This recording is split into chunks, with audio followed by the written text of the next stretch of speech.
What is the most soul-crushing thing you've ever had to do? Similar situation. Kind of. I used to be a mental health caseworker. One of my patients was an elderly man with severe schizophrenia and Alzheimer's. One day his daughter died in a car accident and they wanted me to tell him. I had to tell him 3 different times that day. It was horrible each time and I couldn't do it again after that. I was working for a humanitarian agency in a hospital in Central Africa. One day, we had a woman bring in her 10-year-old boy. I saw him. He was shaking, speaking in a nonsense language and not at all there, but generally quite placid. He had reportedly been bitten by a dog. The boy had rabies. It's incurable, lethal and contagious. Reportedly the boy had bitten 2 of his brothers. He had to be isolated. So his mother led him up to one of our isolation rooms. I still remember that image. When we got there, we discovered that the isolation room didn't have a working lock. So we led the boy into the room and sat him down on his bed. I then closed the door on him and applied all my weight to keep it closed, while someone welded a new fitting for a lock into place. The boy was banging on the door to get out the whole time. Fortunately, when we went back in a time later, he was calmer. Our doctor was able to administer him a large shot of diazepam to stop the fitting. He was either delirious or unconscious until he died 3 days later. That's intense. Putting down an animal is heart-wrenching, but holding a door closed so a 10-year-old with a death sentence can't get out is on a level I didn't know existed. When I was 16, I had to say goodbye to my dad after taking care of him for 7 years. He was in hospice for about 2 weeks, pretty much unresponsive the entire time, but his last words to me were "I love you," the only words he spoke the entire time he was there. He died a few days later and I was the one to make the calls to all the family members to let them know that he passed away. I cannot imagine the amount of pain that would create. I am so sorry for your loss and amazed by your strength. After my dad's heart attack, he went into a coma. My mom kept holding out hope, even after a doctor pulled her aside and told her that cerebrospinal fluid had built up in his skull, basically turning everything that made him into squished jelly inside his head. I had to make my mother understand while she was sobbing in grief that dad was never coming back. I had to convince her to pull the plug, and then I held his hand while mucus filled his lungs and he basically drowned in that bed. Listening to someone kill themselves by taking a motorized drill to their skull. Being a 911 operator is a desk job like no other. The problem with people who try to commit suicide this way is the ones that survive. Had to write my will and plans for what I want my wife to do if I am physically or mentally unable to take care of myself. Parkinson's sucks. Along the same lines, writing up my medical power of attorney so that my family members can commit me if my condition escalates. Psychosis also sucks. I had to tell my mom, "No, Mom, I am not happy when you are in pain, and I do not secretly wish you to die. You are the only family I have left." I was 13. My father had passed away a year ago. She still thinks it is my fault he died, and that I plot to drive her crazy and or kill her. Hit a deer with my car, breaking its legs in half. It couldn't move and was just laying in the snow, trying to squirm its way back to the forest. I didn't have the heart to leave it there nor wait for the police to show up and shoot it. It was just suffering too much. So I slit its throat with a knife I had in my glove box. Felt terrible about it, but I think I would have felt worse about any alternative. My grandfather was dying of liver cancer. He'd always been a devout Catholic his entire life, with a strong belief in heaven and life after death. I was certain that in his last days, he would be comforted by his faith. Except he wasn't. Or it was the drugs. I don't know. I was one of the only ones in the family that could understand him anymore. He barely spoke above a whisper. I still don't get how his wife and daughters couldn't really understand him. He was just quieter and raspier, but they'd always call me in to ask me what he was saying. One of the last times, I remember, I approached his bed. He grabbed my arm really tightly and pulled me towards him. He said, so terrified, "I don't want to die. I'm scared. Tell them I'm scared. I don't want to die." I just remember saying, "Grandpa, it's going to be okay. We're all here with you." It's not as if we were even that close when he was alive, but I was so certain that a man of his faith would be strong in the end. I was so sad that he was so scared and so terrified, and there was nothing my 19-year-old self could to comfort him. I lived in Vietnam until the age of 10 when my family moved to the US. I had 2 dogs that I loved very very much. My family treated them very well, and they were my buddies. I played with them every day. I still remember falling asleep on top of one. They were very protective of me too. It broke my heart the day we had to leave my home. I didn't cry when I was saying goodbye to anyone, but watching them behind the gate watching us leave was heartbreaking. They obviously didn't know we were never going to return. I knew that no one would want to take care of them. No one is going to protect them from people to steal's dog to eat. I was leaving them there to die, and I knew it. I cried so much. I felt like I personally killed them. They were my friends and I couldn't protect them. I ran back to the gate, hugged both of them and said I was sorry while bawling my eyes out. I didn't want to move from that spot, and my mom had to physically carry me away. It was such heart-wrenching pain to leave them. I never had another dog again. I can't deal with their sincerity and loyalty. This still haunts me, years and years after it happened. My great-grandfather was diagnosed with prostate cancer when he was in his mid-80s. His wife was physically and mentally abusive. His daughter was mentally handicapped and also physically abusive. His life was full of pain and misery. The only time the man smiled is when my sister and I would come to visit with my mother, who was their primary caregiver. As time went on, caring for my great-grandparents became too much and my mom decided to step back and take some time away from the situation. I was about 14 when, one day, I was outside with my sister and I saw my great-grandfather pull up in his car outside our house. He looked at me and asked, "Where's your mom at?" I haven't seen her in a while. Previous to this conversation with him, my mother had told my sister and I that if we saw him, tell him that she isn't home or that he's sick and that's why she's not been out to see him.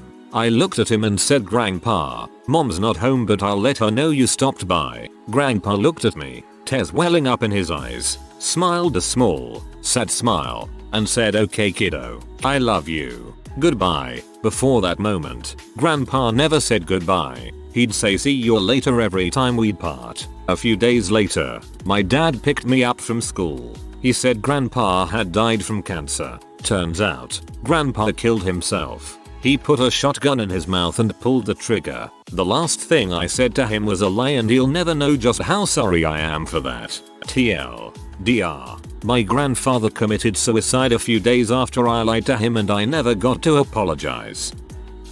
My pa and I didn't really get along my whole life. Typical crummy dad crap. He worked overseas all the time in dangerous places. He's worked in all the stands except Pakistan.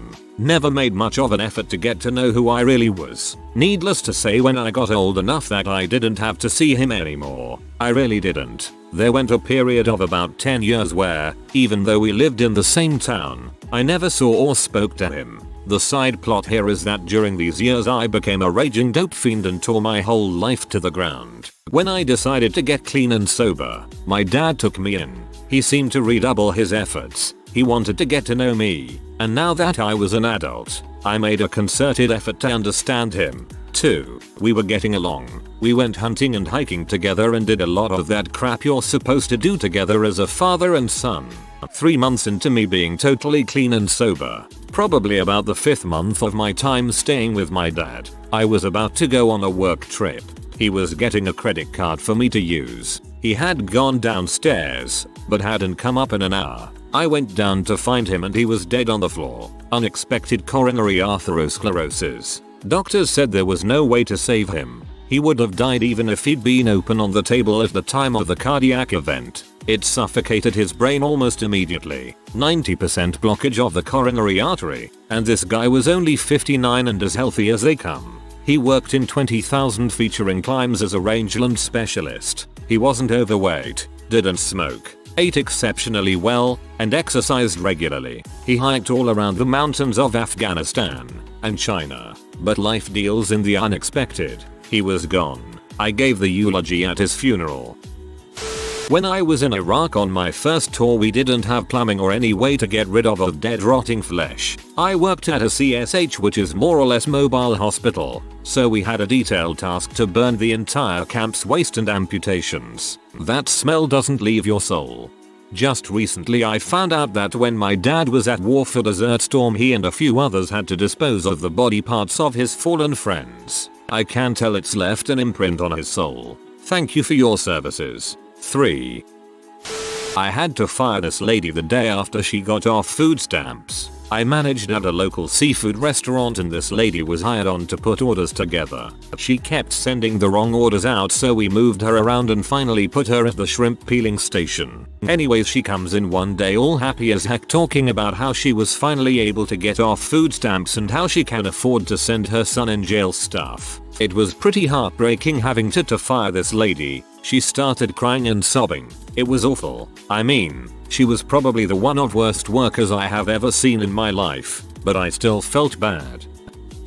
Presenting the flag to the next of kin at a military funeral. Even after doing it hundreds of times, it never gets easier. My grandfather served in the Army Air Corps in the 40s. When he passed, at the age of 79, they gave the flag to my grandmother. She passed a few weeks ago and that flag is proudly on display in my home. So, thank you. It's the best memento I own of my grandfather. I had to attend my ex-wife's funeral. Her new husband shot and killed her before killing himself. Even though our marriage didn't work out, we were together for 8+ years and I genuinely loved her. My grandfather also had Alzheimer's. It's a piece of crap disease. The most soul-crushing thing I ever had to do was work at a call center for Rogers Wireless. I was a sad kid in grade school. Bullying got bad. Tried taking an easy way out. Wound up becoming a patient in an inpatient psych ward program at the hospital. I was in there for 8 weeks. During that time, I had a roommate that was determined to be neither a harm to himself or others, so they threw him in with me, the kid that only wanted to play Mario 64 and look out a window. Every night he woke me up screaming. We both hardly slept. One night I woke up to him literally sitting at the foot of my bed screaming and crying about nothing. He was just hysterical. 3 weeks of this passes. Then one day we all get to go for a field trip to the cafeteria for breakfast. My roommate didn't go because he was tired, as was the usual because of what he did every night. We wound up in the cafeteria for 3 hours, just eating and watching TV. I found out after we got back that my roommate had managed to pry the sheeting off the mirror in the bathroom. He managed to kill himself while we were at breakfast. I came back to my room completely overturned and nurses going through everything.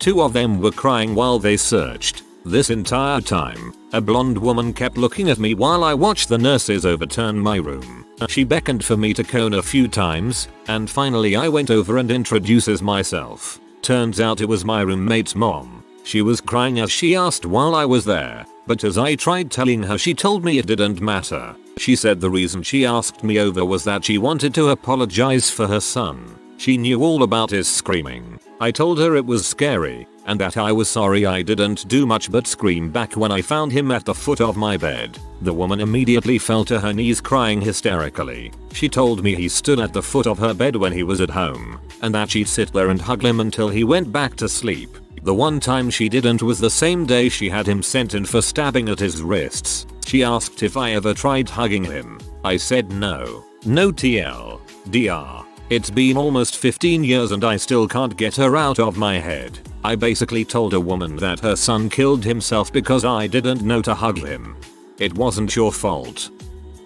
This is easy. A little over 2 years ago my best friend's dad committed suicide. I stayed with her the night she found out, but the next day was worse. I offered to call her friends and tell them what happened so she didn't have to retell the story a whole bunch of times. Worst day of my life. It's awful picking up the phone knowing that you are going to absolutely ruin the other person's day. It is worse doing it 10-12 times in a row. They answer all cheerful and ask what's going on. Even had one of them heading to an exam, so I didn't know if I should tell them at that moment and risk them finding out some other way. Anyway, it was a crappy experience. That really is awful. I had to do the same thing when one of my friend's dad committed suicide. None of us knew how to comfort him. Less than 9 months later my father died. I decided to be the one who called all my friends and told them. I wish I had let someone else do it. I still remember those conversations and the silence. I'm glad you were there for your friend in her time of need.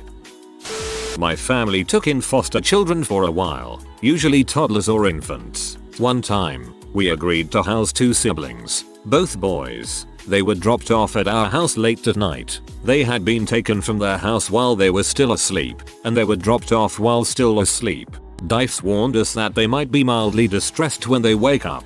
After we put them in bed, we heard they crying hysterically from the bedroom. Interacting with them at the time would have made it worse, so I had to listen to them for hours until they cried themselves back to sleep. I had to cut a baby squirrel's head off with an axe. It had fallen out of our barn roof and broken its hips legs. It kept holding onto my thumb really tightly and shaking, but it couldn't walk. I put it back up in the roof and it just stayed there. In the end I had to put it down. It made a horrible squeaking noise. I murdered a cute squirrel. For some reason, this is the saddest. The fact that it was shaking and holding onto you.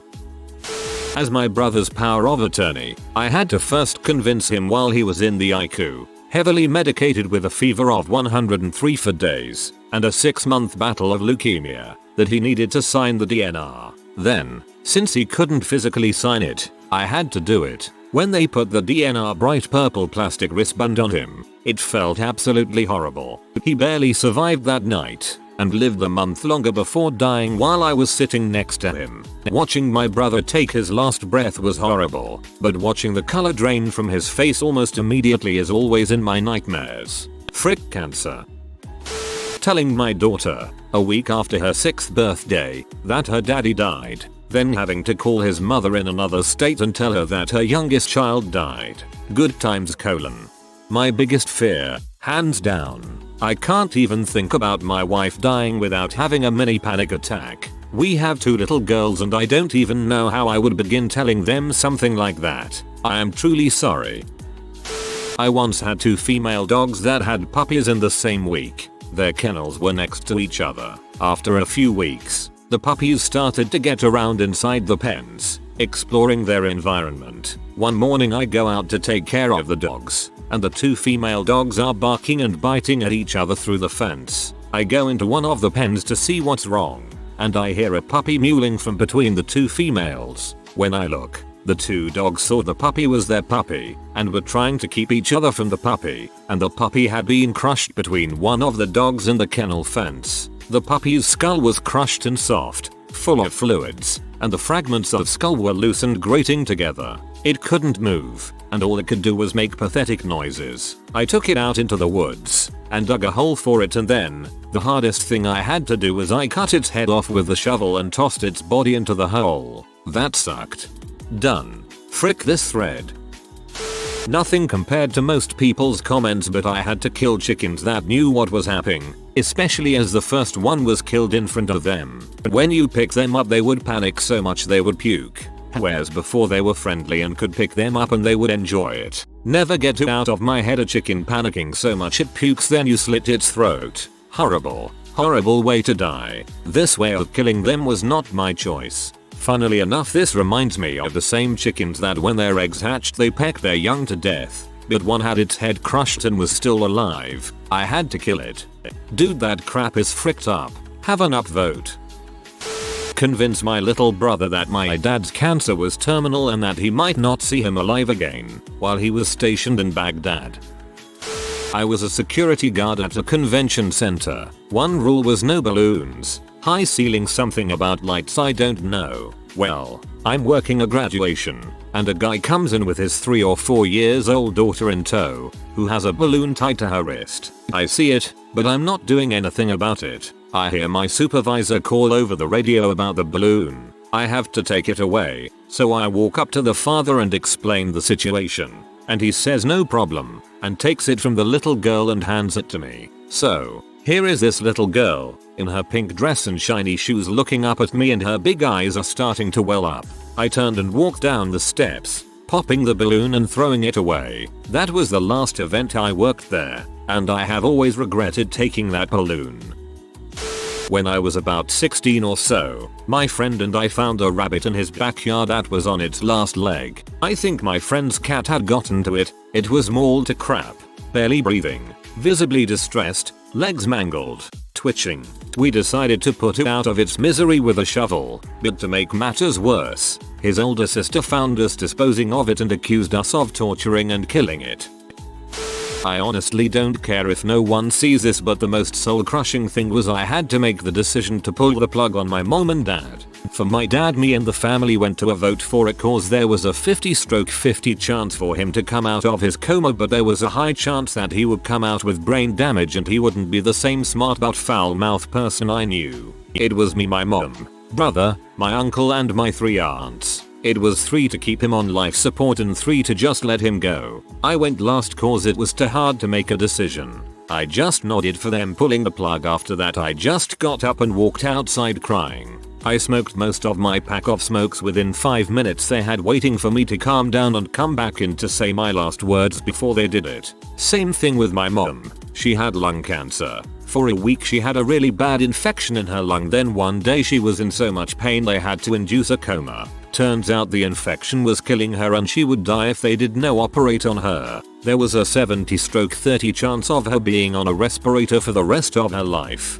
2 months before that she signed over her medical power of attorney to me, and when we got back in the car, she looked me dead in the eye and told me if I should ever go into a coma or if anything of that nature happens and if I have to have a surgery that will not let me be able to take care of myself, do not resuscitate me. Do not okay the surgery. I love you, but you have to let me go if that day comes. I just nodded my head and sat there like a man and just agreed and gave her a hug and told her I will and I won't let her down. I didn't cry in front of her. When I dropped her off at her house I drove home and cried like a baby. When the doctor asked my older sisters what should they do, they just looked at me and back at him and said, we have no say in this. Our younger brother had to give the answer. I went numb and I had to say the hardest sentence in the whole world. I will never even wish my worst enemy to do this. I told the doctor she does not want the surgery. She doesn't not want to be resuscitated. She wants to be left alone and let God take her. That crushed me. I never cried as hard as I ever did. My mom and dad both passed away about a year apart. My dad passed away about 2 years ago and my mom passed about a year ago. Now that is my story and I don't care about karma. I honestly never told anyone this. The only people that knew what happened was the people in the rooms. Every one of my friends and family just know that they both passed away, but they don't know the truth about what really happened. Put down my cat. She had leukemia and her major organs starting failing after 12 years. She was too tired to get out of her litter box and became unresponsive. I held her for the whole procedure and at that point, I'm not even sure if she knew I was there. They gave me a clay imprint of her paw on the way out and they played sad music the whole time. I cried like a child. She knew.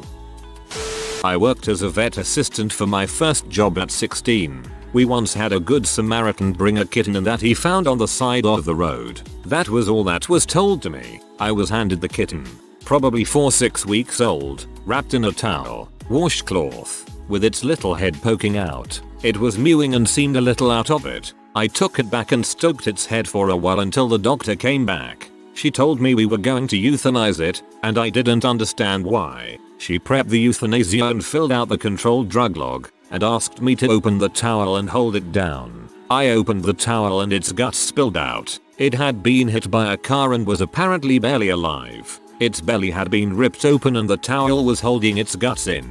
I hated that we didn't even try to do anything for it, but I guess the doctor knew best. I had to put my mom in a nursing home this last week. She had brain surgery 2 months ago and has been struggling with cognition and continence issues since. For Mother's Day I brought her to the house so she could see her cats and our 2 dogs. And when I had to take her back I just sat in the car and cried afterward. Life just sucks sometimes.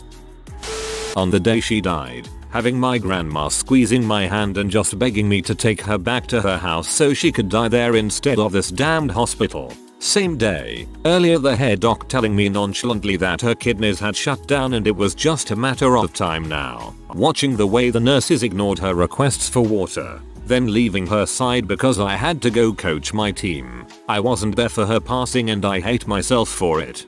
My grandma just died at her home yesterday and this makes me feel better, so props to you. If you are new to the channel, you can subscribe. I publish new videos every day. Until then, check another video.